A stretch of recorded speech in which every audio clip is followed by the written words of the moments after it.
Parsons, having been found guilty by a jury of your peers. I didn't see any jury. Well, they was around. Anyway, what difference does it make? You gunned down Windy Jones, and he was one of our most beloved and respected citizens. I heard he was the town drunk. Well, now that he's dead, he's one of our most beloved and respected citizens. I don't care who he was. I didn't kill him. You've got the right to hear a few words from a preacher.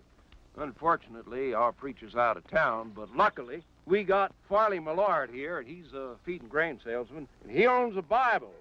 No, thanks. Now, what does that mean? I don't want any feed and grain salesman praying over me. I don't want anyone praying over me. I don't believe in that stuff. You ready, Max? Oh. You got one more inalienable right to speak a few last words, and I mean a few. We don't want one of them things where the cam takes off with a Declaration of Independence. Well, go on.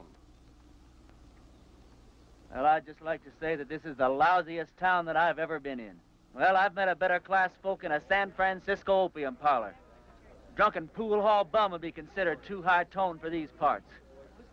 And as for your system of justice, well... That's enough. You see what I mean? He was just one breath away from the Declaration. All right, Max.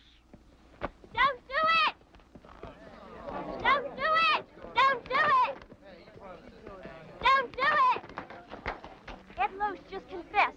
He killed Windy in a drunken barroom brawl about a pregnant Indian squaw. Ed claims Windy was the father and that he was acting as the avenging angel. Windy was going to be the father or something? That's what Ed says. All right. On time. Give him his gun.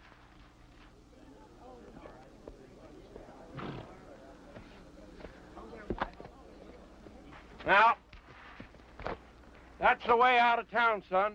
Take it, keep on going, and don't you never come back.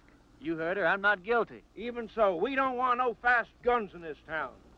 Fast guns right alongside with lepers in this law-abiding community. Can I ride back to town long enough to get some food? That's the way out, son. Don't press your luck.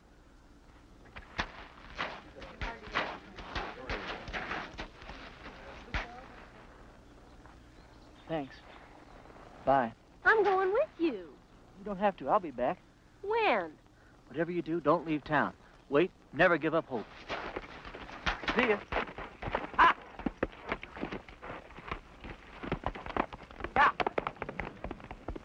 Well, if I'd have known he was going to act like that, I never would have lied for him.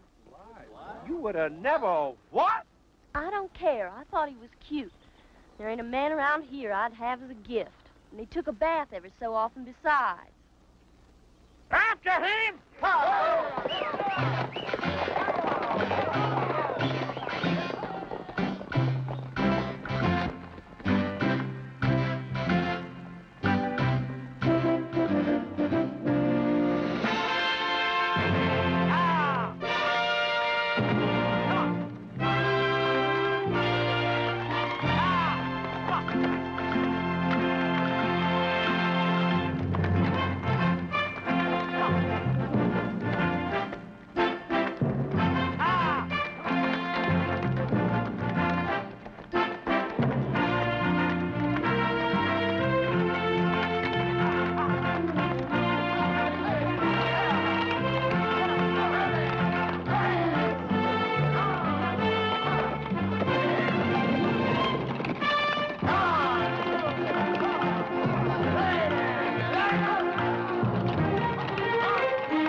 Easy, boy.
Reverend Frank Fleming. Yeah, pleased to know you, Frank. Dear Reverend, everybody in Castle Walk is real excited about you coming here. We ain't had a preacher here in over 3 years. When our last one left in such a hurry, he didn't even say goodbye. He was a pious man, but he had a yellow streak down his back.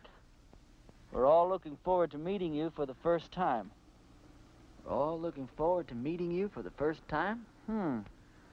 I don't know how long you'll be willing to stay, but you'll be welcome every minute of it.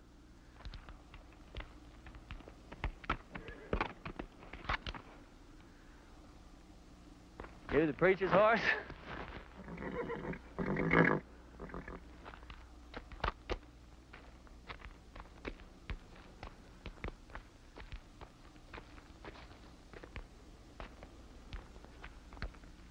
Let's see what you got, pal.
Frank, if ever I catch the guy who did you in, I'll take care of him for you.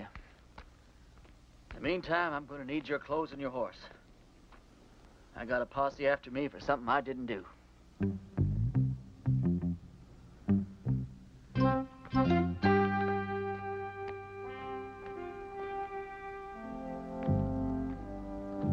I'd say a prayer for you, Frank, but coming from me, I'm afraid it's liable to do you more harm than good.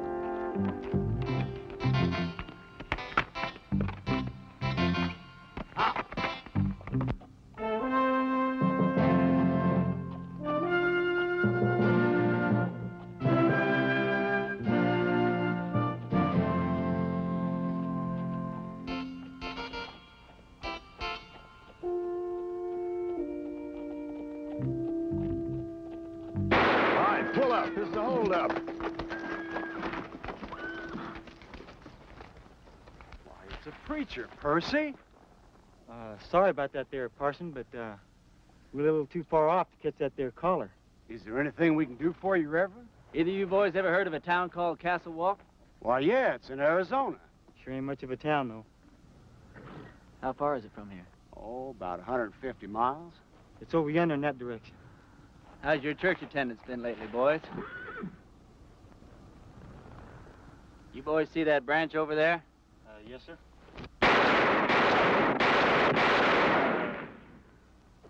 That was for the Lord, boys. He loves you, but he hates your profession. Yeah, I can see how I would. I want you boys to go and sin no more. We surely won't, Parson. As soon as we can afford not to. Preacher, you being so good with that gun and all, how come you didn't just kill us as we was riding up here? Because you boys are children of the Lord, just as much as I am.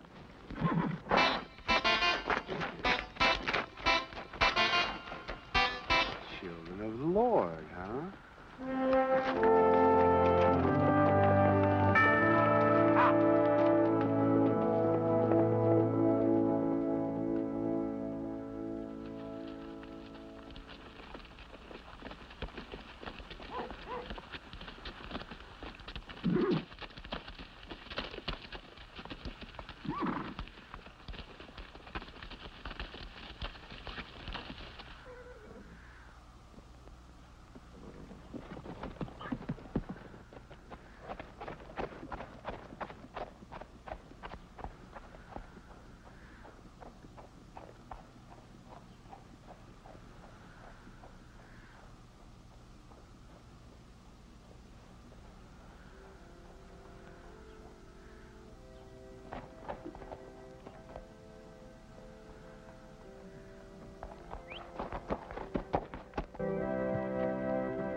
Sorry, Sadie. Didn't have the time to dig it no deeper. Well, I guess we better just put him in the ground and get it over with. All right. Without even a few words? Mr. Ross didn't say nothing about no words. Said we could have a burying. Mr. Ross didn't say nothing about no words. But Sam was a Christian man. You can't just bury him like a wild dog. Can't we stand up to Mr. Ross just this once? You're leaving here after the burying. We got to stay here and live with him. All right, let's get going.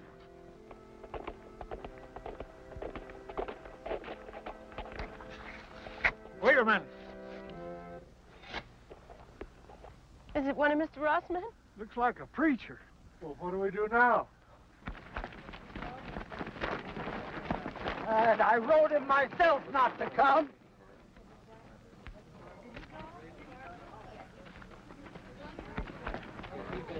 Thank God you're here, Reverend. I've got many receptions in my life, ma'am. Yours is almost unique. We were going to have to bury my husband without any proper words being said. But now that you're here... You, the Reverend Frank Fleming? That's right. I wrote you a letter telling you not to come. No, you wrote me a letter welcoming me to Castle Walk. I wrote you that letter. Yeah, but things changed. First, Mr. Ross said it was all right for us to have a preacher, and then Mr. Ross changed his mind. Gentlemen, what the hell is going on here? Reverend!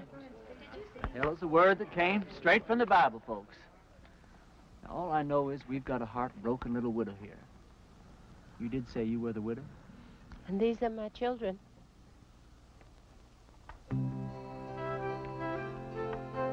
That's a child? She's 18. Oh, she certainly is.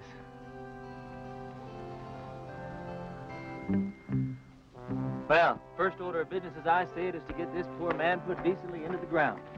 Oh, thank you, Reverend.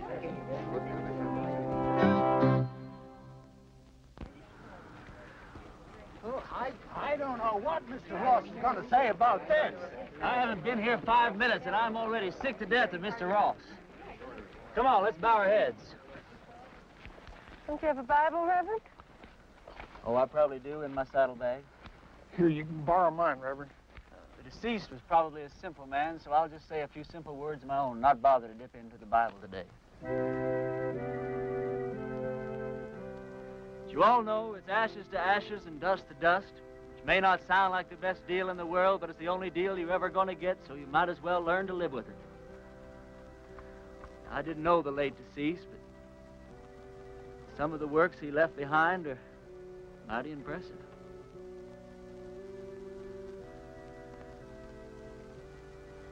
Well, what did he die of? He was shot in the back. May the full wrath of the Lord fall on people who shoot other people in the back. It's a rotten, sinful way to make a living. Amen. Amen. I can't thank you enough, Reverend. I'd like to say more, but Mr. Ross only gave us half an hour to get out of town after the funeral. You're leaving town? You taking her with you? Mr. Ross said we all had to go. Who is this Mr. Ross? He's a mean, miserable, murdering thief, and he runs everybody in this part of the country. There ain't a soul of us that had a single, solitary, happy day since he rode in here and took over.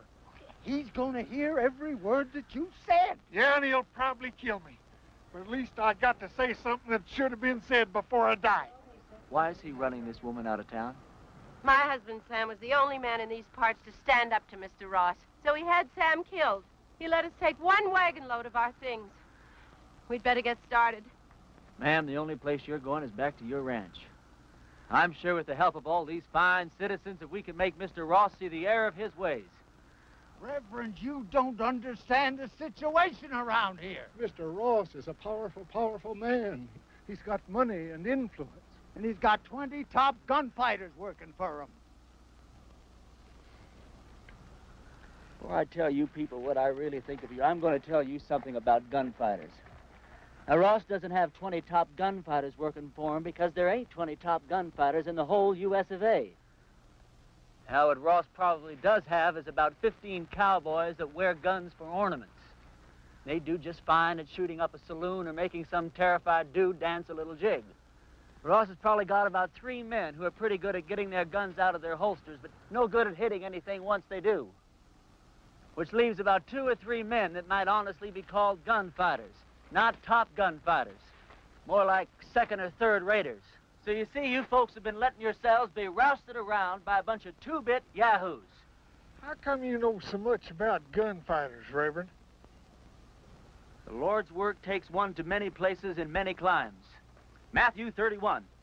There ain't no Matthew 31. Well, there ought to be. Widow, I want you and your family to get in the wagon. I'm going to drive you home. You're going to sit next to me. Oh, I don't know, Reverend. Ma'am, you don't look like the kind of woman that would back away from a little fight. Where's your faith? My faith is in good shape, Reverend. And if you're willing to take the risk, so are we. Get in the wagon, kids. Us and the Reverend are going home.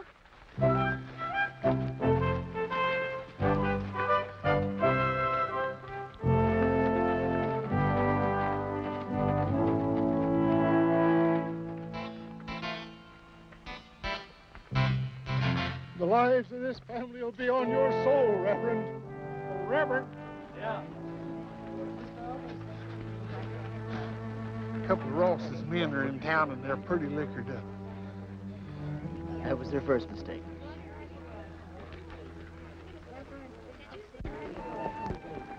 You ride my horse, son. Okay.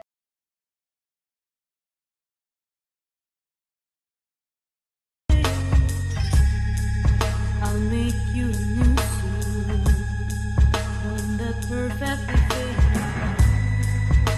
I can make you forget who you used to be, and make you whatever you want people to see. I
go have some fun.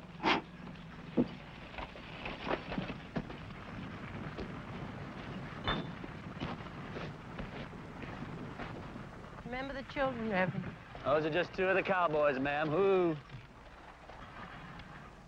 Where do you people think you're going? Where's the place that Ross would least like us to go? I'd say her ranch. Well, that's exactly where we're going. Wait till Mr. Ross hears about this. Mr. Ross is a skunk of doubtful parentage. Mr. Ross is so low he could walk under a rattlesnake's belly wearing a high hat. And that's what I think of Mr. Ross without ever having met the man.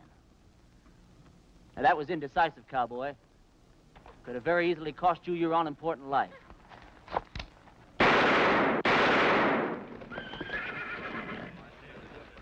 Those could have just as easily been your ears flying off your heads, boys. Well, that's a terrible way for a preacher to act.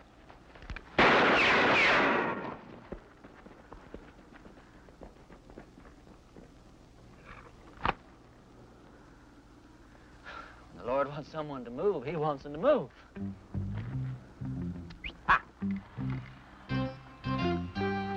Reverend, my husband Sam would have followed you to hell and back. Oh, don't talk about hell to a sinner, ma'am. You're a sinner? Yeah, we're all sinners. We're about to be.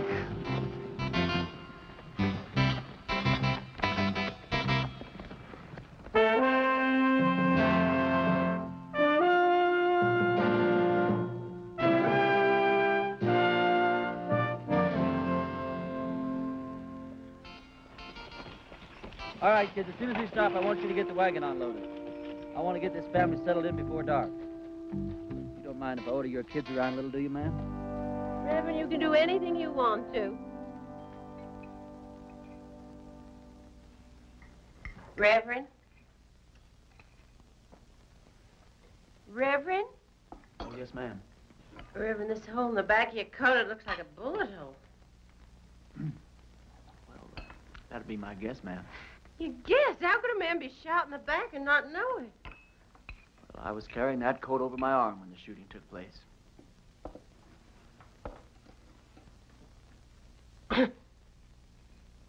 Well, tobacco's one of the Lord's works, too, ma'am.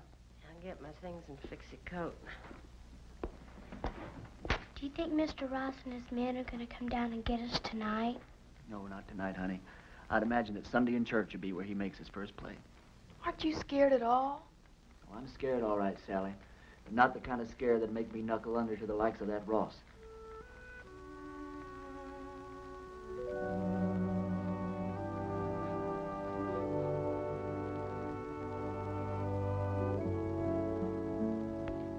Thought of a text for your sermon tomorrow, Reverend? Tomorrow? Tomorrow's Sunday. I've lost all track of time the last few weeks. What do you think I ought to preach about? I thought you said the sin of cowardice. Yeah, that's not bad either. Thought you probably had some favorite passage from the Bible to illustrate your point. Oh, I do. Several of them, as a matter of fact. But what's your favorite passage from the Bible that would illustrate that point, ma'am? I think it would be Luke 12. Christ says, do you think I have come to give peace on earth?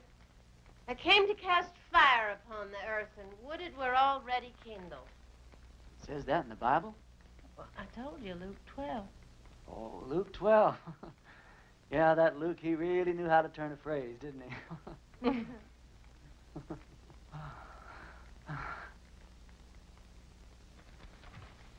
your clothes up for the services. Well, I'd appreciate that. You don't happen to have a Bible around, do you? I, seem to, misplaced my glasses. Did you turn to that spot in Luke that your mother was talking about? It's right here. You don't wear glasses. No, something, you're right. I don't know what got into me.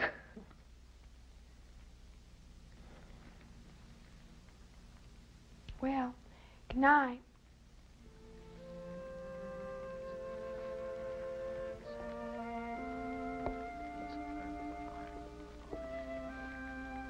Good night.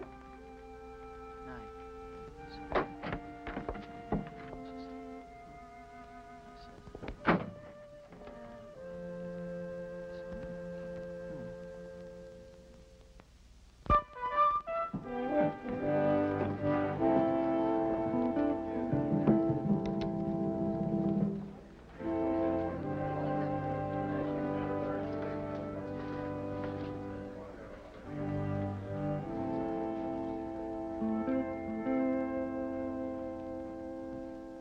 folks, I'm going to read you from Matthew chapter 10 and verse 34.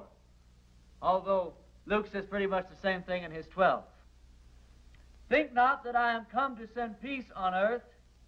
I came not to send peace, but a sword. Now, I don't know what that means to you, but I know what it means to me. It means that while God loves peace, when the occasion arises, he's not reluctant to use the sword. Matter of fact, when the occasion calls for it, he might become downright irritated if you don't use the sword, or the gun, or the rope, or whatever's handy.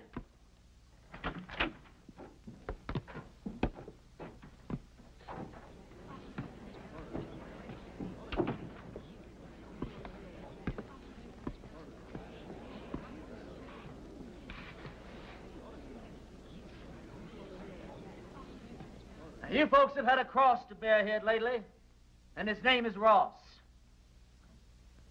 They say that people get the kind of lives they deserve, and I guess they do.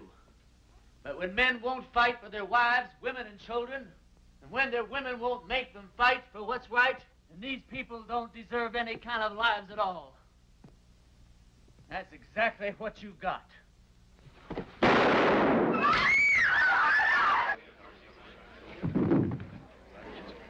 Get his gun.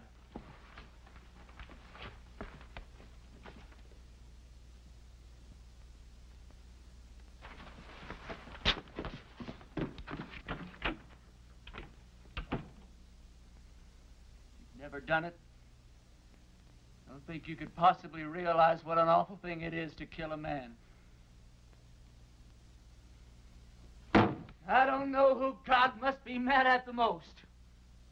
That man for wasting his life at the order of some tin-horn dictator?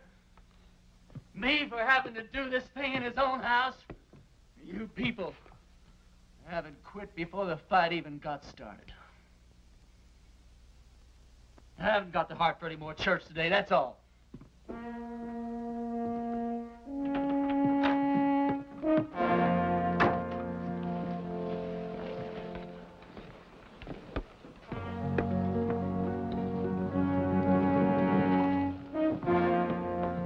A couple of these men are outside. Take care of yourself, son. Every second.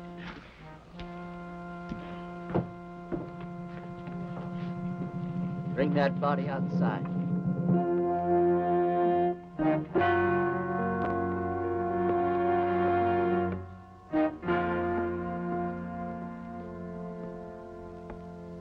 You've had a couple of fun days here, preacher. Well, I tell you, Ross, The name is Mr. Ross. The name was Mr. Ross. Now, you hear me good, Ross. Either those two men go for their guns, I'm going to go for you first. I think I can take him, Mr. Ross. Don't think. Here's your chance, boys. Either you holding any grudges against him, draw on me, and I'll kill him for you. If we go together, we can get him. Before or after he kills me. You don't look all that fast to me. Shut up.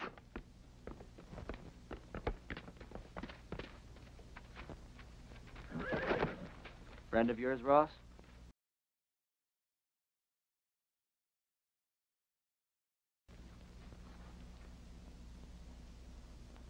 All right, preacher. You've pulled yourself off a nice little grandstand play for the folks. Now, I want you out of town. Who killed Sam Underwood, you or one of your men? I'm going to find out if I have to take the whole bunch of you to pieces. Give me the word. I'm sure I can beat him. Well, go on back to the ranch. I'll be there in a minute. You sure? Now.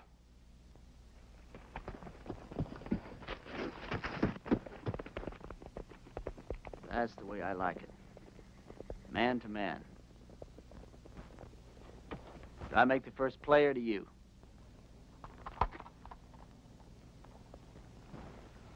I just changed my mind, preacher.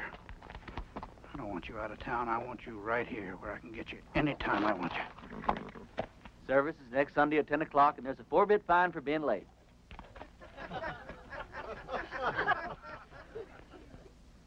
You wouldn't shoot me in the back, would you, preacher? Like that.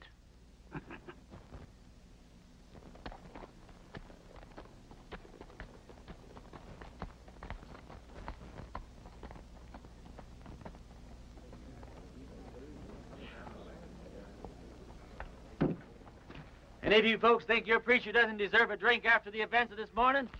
Well, we just don't believe in the same God, that's all. Some of you boys plan him, will you? Don't you feel a little strange having a drink with your preacher on a Sunday morning? No. How come?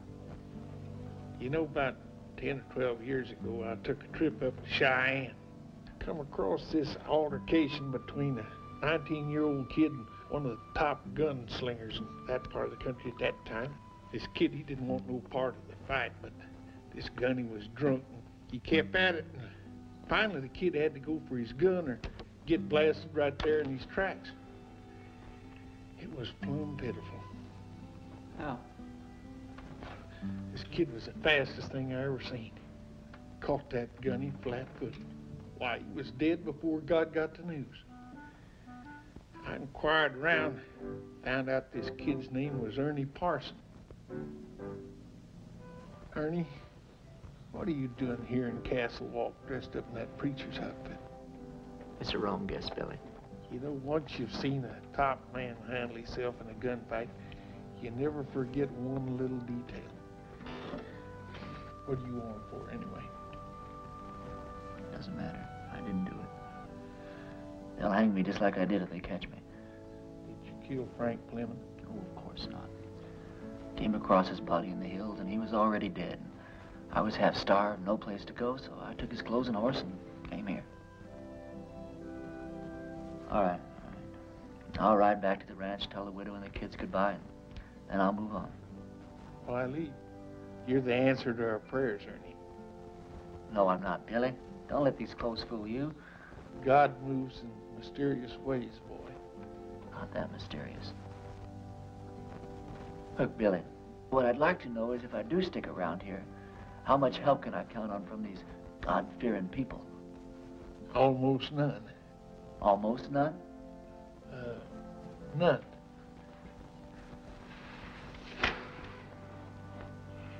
Which is just God moving in his mysterious way to get me killed. God will smite the sinners of Castle Walk just as surely as he smote the Philistines. Smote. For the time is at hand when you will hear of wars and rumors of wars. Be not afraid, for this must first take place. Nations will rise against nations, and kingdoms against kingdoms. Not a head on your hair, or a hair on your head will perish. And I quote Luke chapter 21, verse...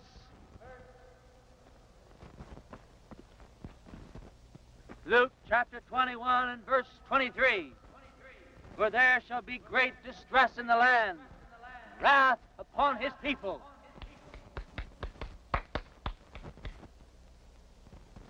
I brought you some lunch. I didn't know preachers had to practice.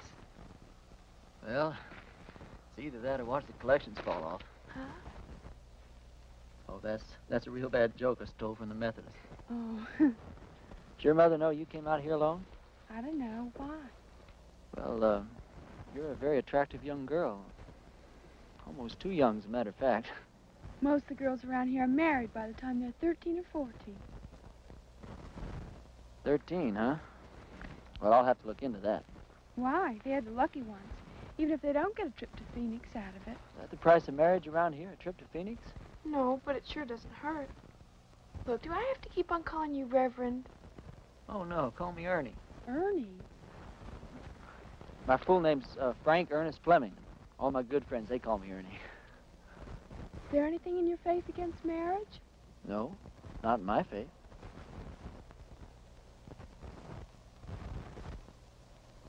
Look, Sally, sit down. This conversation isn't going in exactly the direction I'd planned. I mean, you know, marriage is just fine. I was real glad that my parents believed in it. But, well, there's other things, too.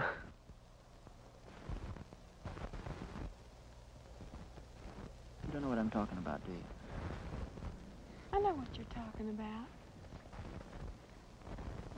Let's see.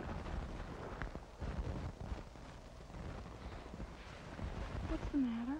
Oh, it's these clothes and this collar. It's just, I'm not going to get anywhere dressed like this. I don't see that it makes much difference. You would if you were dressed like a nun. It's just the wrong outfit for what I had in mind.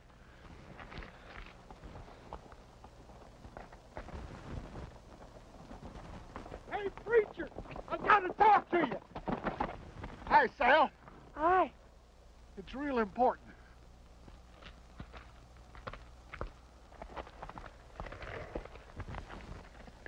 You know a gunfighter named Jake McCoy?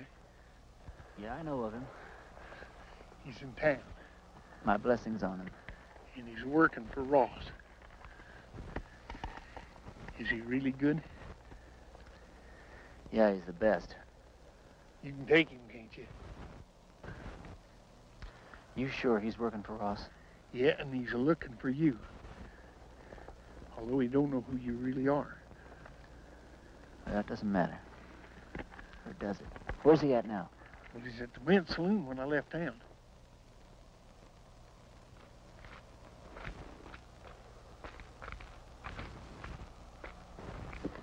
You're going to have to ride back to the ranch alone. We didn't get very much accomplished today, did we?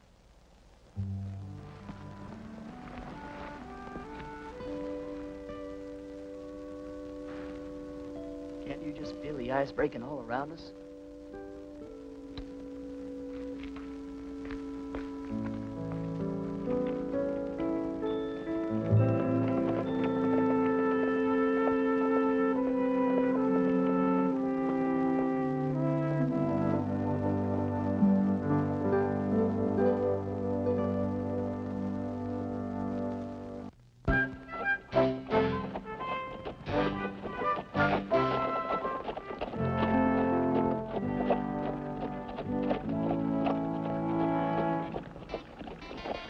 Well, this is your last chance to ride on out of here.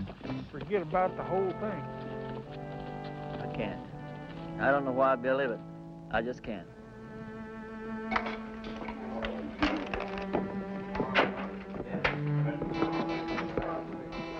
It's him will be on him at the table. He's already spotted you.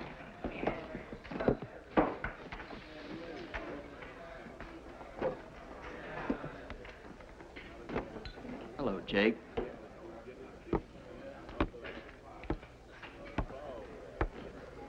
I was just about to go looking for you.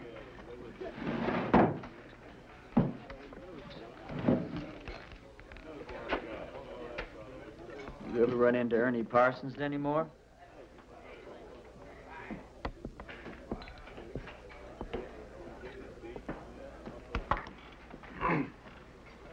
I've never run into Ernie Parsons.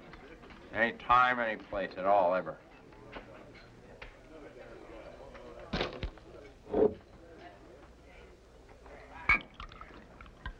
You have now. You?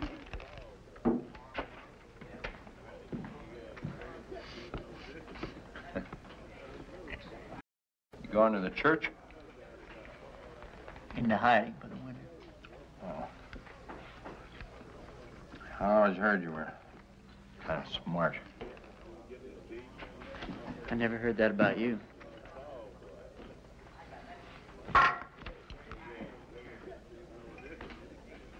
Look, are we really going to have to go through with this thing? I got $1,000 in my pocket. And the girl waiting for me in Boulder City says I gotta go through with it. You all that sure you can beat me? You all that sure I can't? Anything I hate is a stupid, senseless fight. Come on.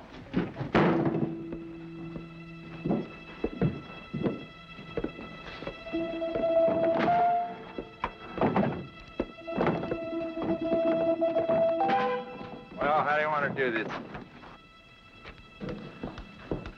Billy, when we get in position, flip a coin. When it hits the ground, we go for our guns, all right? All right. Jake, one of us is going to die, and it's not going to prove a thing.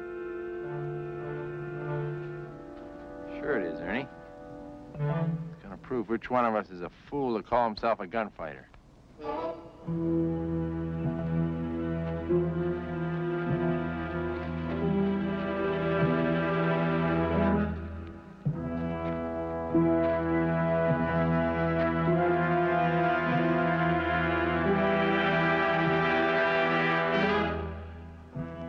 horse ready?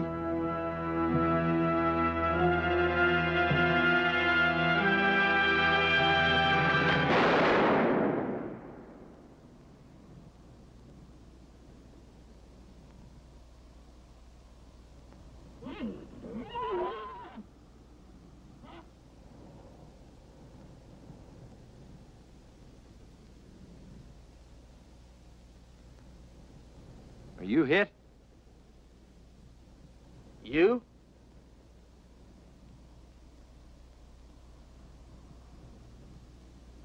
Did you ever miss from this distance before? Never. Me neither. Want to try again? No. No, I think somebody's trying to tell us something. You put your gun away. I'm going to get on my horse and get out of this place.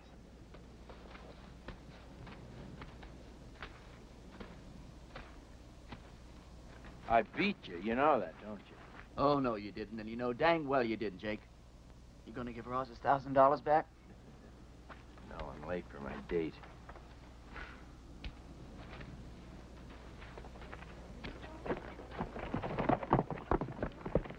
You folks see those bullets hit? I don't think it hit anywhere, Reverend. That's just plain silly.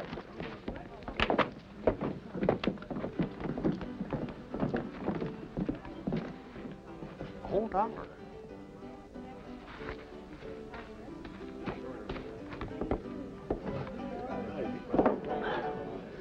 This is how those stupid legends get started. Jake and I have an off day in a gunfight. Miss each other. Wish there could be 1,000 explanations. Just because a bunch of rummies standing around don't see where the bullets hit. All of a sudden, you've got the miracle of Castle Wolf. Now, this whole miserable little town's gonna think that God's on their side. Well, you got me convinced, son. But somehow or other, I just hardly believe that you convinced yourself. Now, let me point out a couple of things to you. Like what? Well, for instance, you're back yonder in that town and they're about to hang you. And right at the last minute, in rides this gal and saves your neck. She and I'd been fooling around a little bit. All right, well, then you're out there in the brush. Posses are chasing you. Then all of a sudden you come across this here preacher's body. You find this letter that brings you right here to this here town. Supposed to lead him. Yeah, but you was the one that wound up here. Right here where you're needed more than anybody's ever been needed before. Now, do all this make you want to stop and think just a little bit, boy? No. I don't want to talk about it.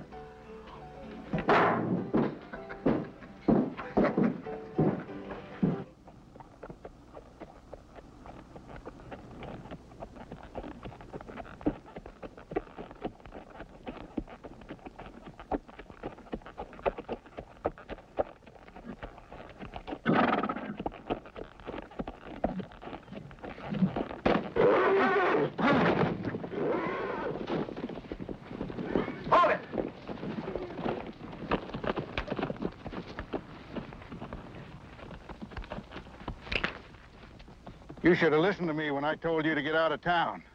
You shouldn't have backed down in front of me the other morning either. Now, this whole town's gonna have the idea that you're just a little less than the tin god you pretended to be. Just tell me one thing. What really happened between you and Jake McCoy? I chased that bum out of town. And he's not gonna give you your $1,000 back either. He said to tell you that's the price he charges for shaking hands with scum like you. Get on with it. Prayer man, you drop that rope real slow.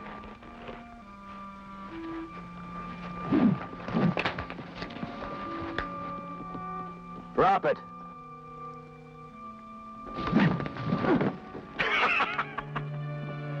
You ain't getting out of town fast enough, preacher.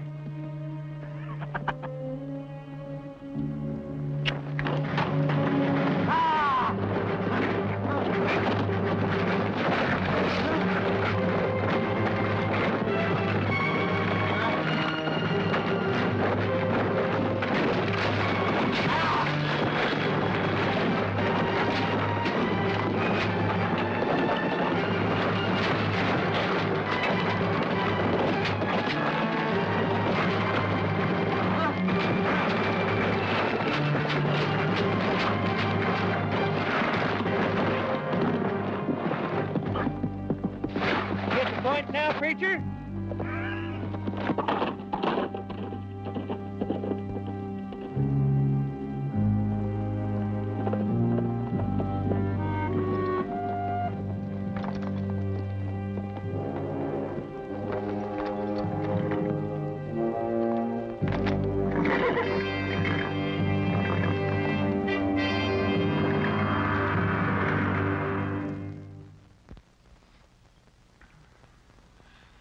Bunkhouse of our ranch.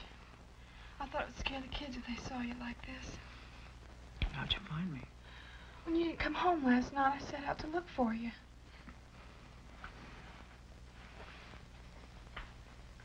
You stripped me down? I'm a ranch girl with brothers. Don't make a big thing out of it. You're something brand new in my life, Sally. Are you strong enough to get up and get dressed and get out of here? Doesn't matter whether I am or not, I've got to do it. You turn your back, Sal. I'm not as advanced in my thinking as you are. Will I ever see you again? Sure, why not? I'm not going far. Well, you have to. When they don't get your body, Mr. Ross will never stop until they find you. Yeah, and this is the first place he'll look. I want you and the kids to go out and dig a grave. Put some kind of a marker on it with my name. Tell Ross you found my body and buried it in the hills. Can I turn around now? Sure. Sally, I don't want anyone to know that I'm alive. I want it to come as a horrible shock to Ross. I want to start giving him trouble in ways he never dreamed of. I'm going to need plenty of food, water, and ammunition. I'll get you everything you need. Where will you go? I'll hide out in the hills for a while. Well, Ernie, in this part of the country, if a girl undresses a man, it's customary for the man to make an honest woman out of her.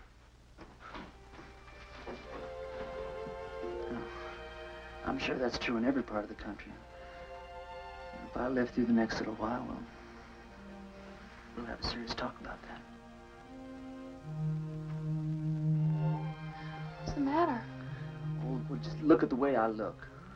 Well, it's always something, isn't it? You don't like the way you're dressed. You don't like the way you look.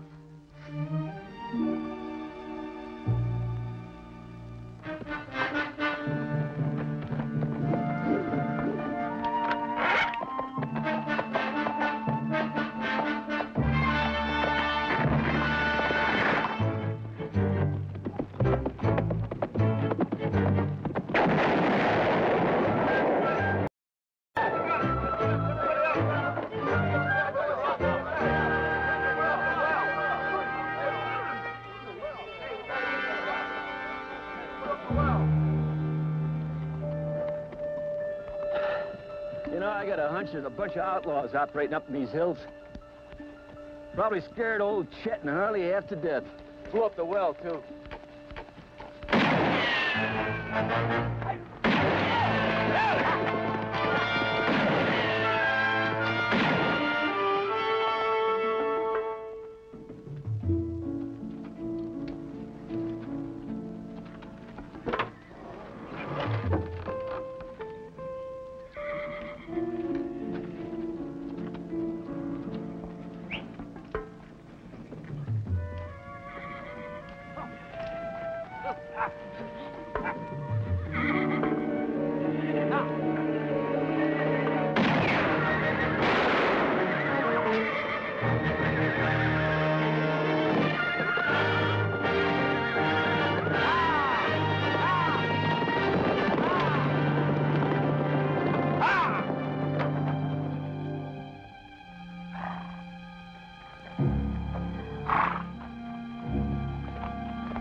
I don't know, boss.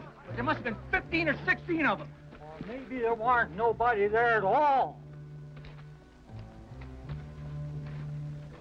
What do you mean? Dragging a preacher through the cactus. Them people don't have to stay dead unless they want to. Everybody in town keeps talking about the preacher's ghost riding through the hills and shooting at every one of Ross's men that sticks his head up.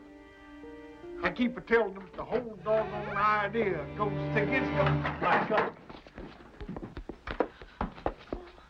Sally, didn't you tell Billy? You told me not to tell anyone. Billy, I'm sorry. It's sure good to see you alive, boy. Are you sure it's safe for you down here? I think it's been a long time since I've been safe anywhere. Lately, it's been getting worse. Isn't tomorrow Sunday? It sure is. Billy, I want you to ride into town and tell everyone that we're having church services tomorrow morning at 10.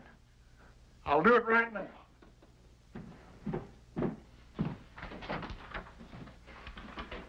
Sally told you our plans, ma'am? Yes. You have any objections? No. Ma'am, has it occurred to you that, well, Sally's liable to end up one of the youngest widows in these parts? Mary Mert's only 14 and she's been a widow 2 years. Besides Mary Mert.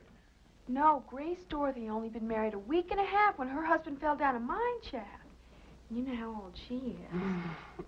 Sally, could we take a walk outside? Will you excuse us, ma'am? Sally, the reason I brought you out here is, well, one of the reasons. If we're going to be husband and wife, then you've got a right to be in on the decisions that affect the both of us. You understand? Now, if I stay here and fight it out with Ross and his men, the chances are very good that I'll be killed. But on the other hand, we could leave here tonight, get married the very first town we come to, go someplace we both like and settle down and just have a wonderful life for ourselves. It's all up to you, Sally. You just say the word. Well, Mom always said never throw yourself in between a man and what he thinks he's got to do. Well, I won't kid you, Sally. I'm a little disappointed in that answer. No, it's all right.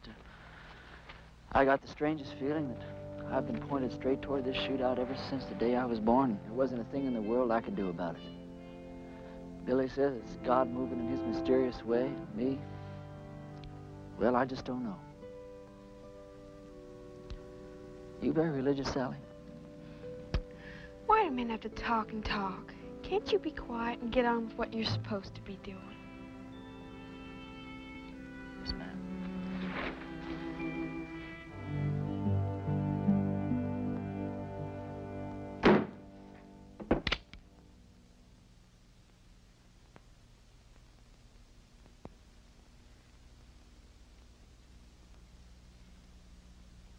Folks, I'm here today as your preacher and as God's representative.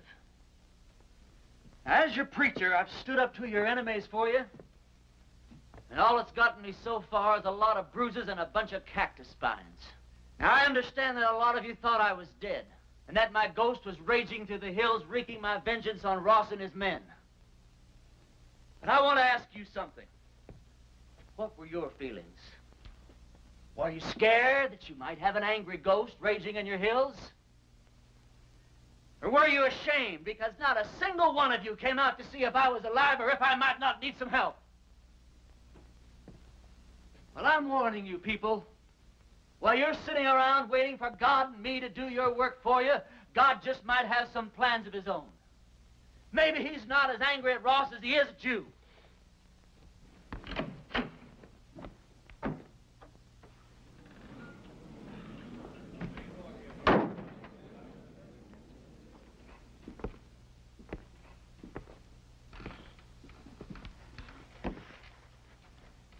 I'm not armed. Billy, go outside, take a look around. I came alone. Go on, Billy. I just thought it was time that all this foolishness came to an end. We got a new country to build here. We ought to be getting on with it, instead of indulging in all this senseless killing. I won't deny that you've hurt me since you've been here. Several of my men have been killed or wounded. Several more have run off because you scared them half to death. I didn't know I was doing that well. What do you want, Ross? A truce. A chance to get on with our lives. Ross, if you were sitting on a stack of Bibles 10 feet high, I'd bet money that you were lying and I'd win. Well, now, just a minute, Reverend. If Mr. Ross is sincere, and I believe he is, this may be just the moment we've been waiting for. Luther, how could you believe that? I don't believe him for a minute. Now, Sadie. You are going to believe this man after all he's done to you? Jehoshaphat, Reverend. Anybody can make a mistake. If Mr. Ross is man enough to come here, Please. I didn't mean to create any dissension amongst the preacher's flock. Now, you've all heard what I have to say. Think it over.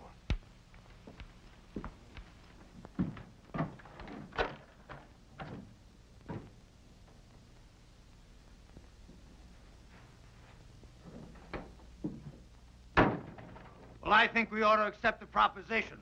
Well, I think you're right.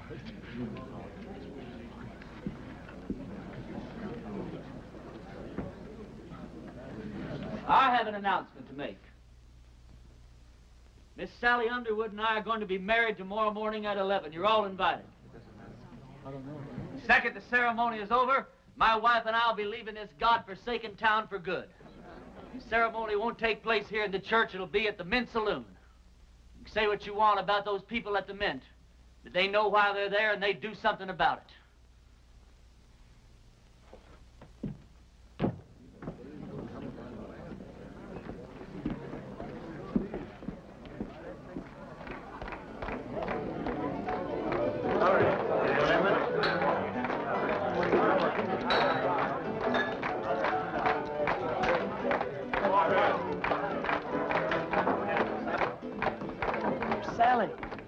She's out back getting dressed.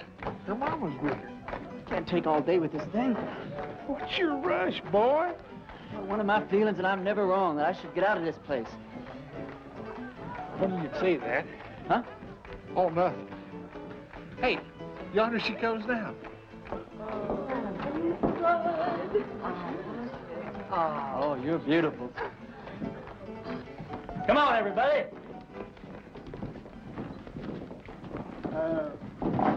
Don't you get the feeling that maybe something's missing here?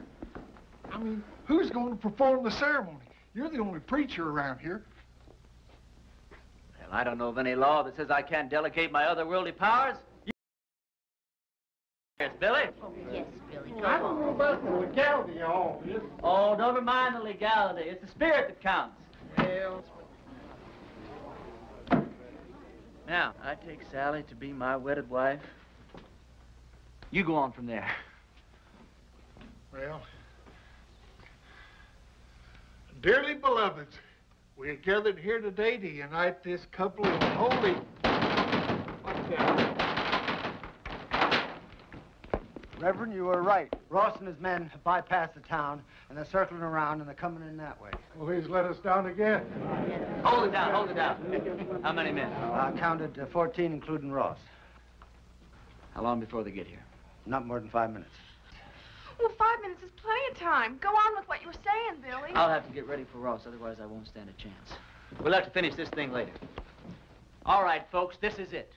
Now you see how much his word means. Ross and his men are coming into town for just one reason, to get me.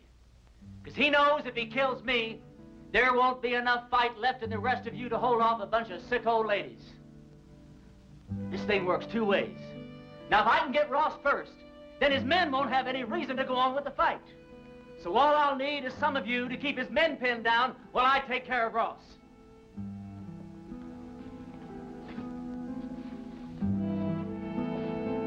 But the women and the children... You don't even have to come out in the open. You can shoot from the windows or from the roofs. You don't even have to hit anything. Just shoot fast and make a lot of noise, but keep his men pinned down.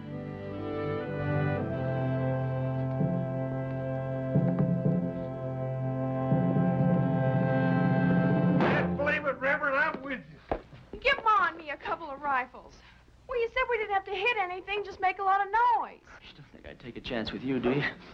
Come on, Billy. Give me the keys to the hardware store. Barbershop.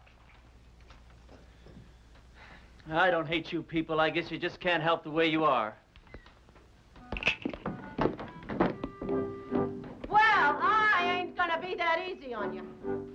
Ernie, there's something else that you ought to know about. I'd have told you sooner, but, well, I didn't want to spoil the wedding. Well, that sheriff that wanted to hang you, he's here in town. Where? Over at my place. I told him I was the sheriff here. It's one that I got off our last late sheriff. Anyhow, I told him if he'd wait there while I'd round you up and bring you into him. How'd he find me? Oh, him and that posse come across Frank Fleming's body. One of them old boys knew Frank, and they figured that you'd switch clothes with him. Well, if he wants me, he's just going to have to get in line behind Ross and those other 13 men. You take the barbershop. Ernie, when this thing's over with, though, you got to get out of town. That's all there is to it. Billy, what the hell makes you think we're going to live through this thing?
Want that preacher?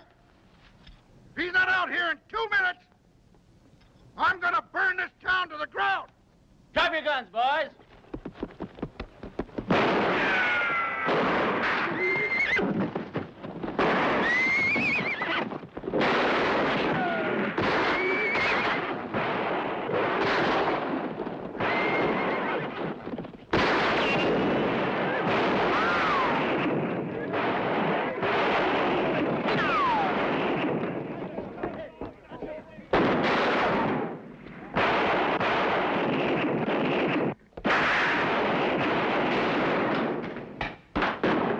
Preacher.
Barely.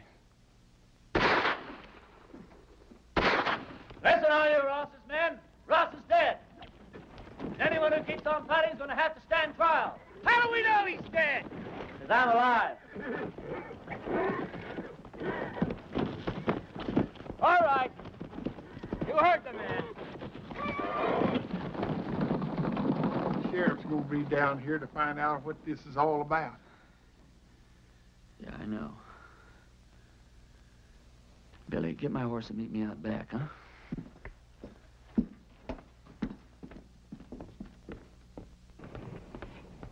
Go over to the men's saloon and tell Sally to meet me back at the ranch. We'll take off from there. No, I ain't gonna do it. I'm a dang fool for going along with this thing as far as I have. I ain't gonna go no further. What are you talking about? I ain't gonna let you run away with that kid. Her not knowing who you are or what you are or what kind of a life she's letting herself in for. You think if I told her everything, she still wouldn't ride away with me? Well, of course she would, Ernie. Because she's 18 and you're her first love. Well, that's good enough for me. Ernie, when that sheriff finds out you've left town, you suppose that he's just going to give up? I can take care of him. Yeah, you can take care of him with one hand, while you take care of Sally with the other. Then if something goes wrong, why, she can just stand around with your baby in her and watch you hang. You think I could just ride off without telling her why? I'll tell her. Yeah, then what happens to her? Oh, she'll be tore up for a while, but she's young. She'll get over it in a month or two. Yeah, but I won't get over it in a month or two. I'll get your horse. I'll get it myself.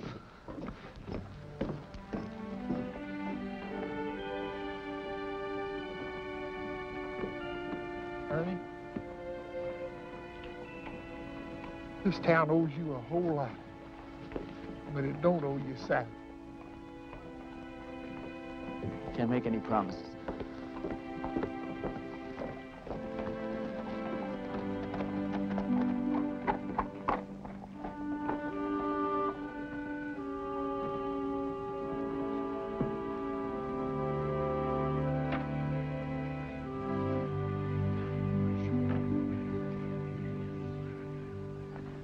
He's all right. He's not hurt, and he'll be here any minute.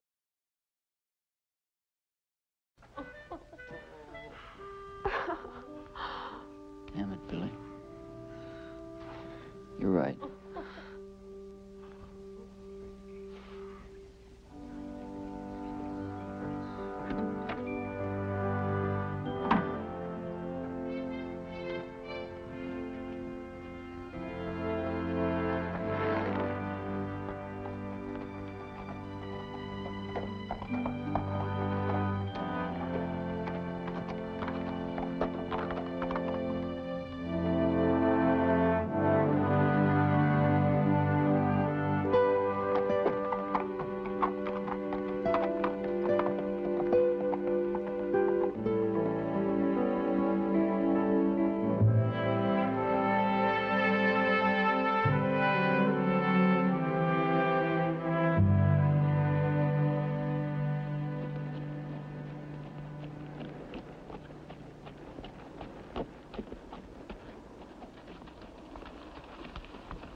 Blessings on you, Well, Reverend. thank you, Ernie. Do I know you? No, I don't think so. How come you know me? Because I know every preacher in this part of the country, and you're not one of them. And I've been hearing about a gunfighter named Ernie Parsons and some interesting goings-on in a town called Castle Walk. Well, don't believe everything you hear, Reverend. Oh, I don't. That's why I'm on my way to Castle Walk right now, to investigate these wonderful stories. Well, maybe you should get them a real preacher now. They seem very happy with the one they had. They had a gunfighter, not a preacher. God moves in mysterious ways. You boys sure do hammer away at that phrase, don't you? You really going to Castle Walk? I sure am. When you get there, would you give these to a girl named Sally Underwood? Tell her they're just from an unknown admirer that thinks certain girls should have a trip to Phoenix, even if they don't get married. All right. Ernie, did you ever think that the things that happened to you in Castle Walk might be your call to the kind of work you've been destined to do? Reverend, I didn't solve the problems of Castle Wolf by praying them away. I did it the way I always do, with a gun. Did you ever hear of a call coming that way? But you left it a better place than it was when you arrived. You're a nice guy, Reverend, but no thanks. I'll be seeing you, Ernie.